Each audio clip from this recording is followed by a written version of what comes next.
The paradox of the stone is set forth as if it's a philosophical argument that basically, I think, just misunderstands the nature of the terms. If God is the greatest power of all, the highest of which nothing else greater can exist, then by definition, he is that. So there can be no stone big enough that he couldn't lift, because that would be a contradiction.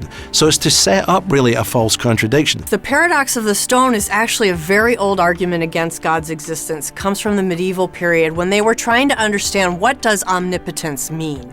Richard Swinburne, for example, a contemporary Christian philosopher, has defined omnipotence as God being able to do all things that are congruent with God's character, with God's nature. So God can't do something illogical. God can't do something that doesn't cohere with God's nature.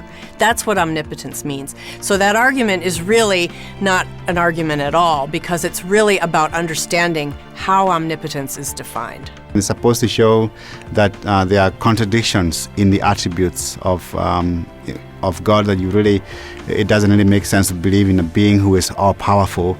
But that's a misunderstanding of what omnipotence means, or even how logic works. It's like asking, can we have what happens if you have an irresistible force and an immovable object when the two come together? Well, if you have one, you can have the other. So that's never going to happen. It's a logical contradiction. But that's not a limitation on God.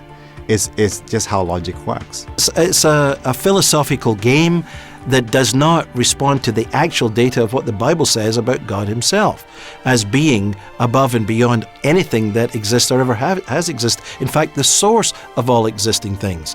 So there is no stone, there's no power, and God will not do in the universe that which is logically contradictory. Couldn't create a stone that he couldn't lift. It's just, it's an impossibility. And so it's really a nonsensical question. It sounds good in a bar, but it actually does not describe any really existing things.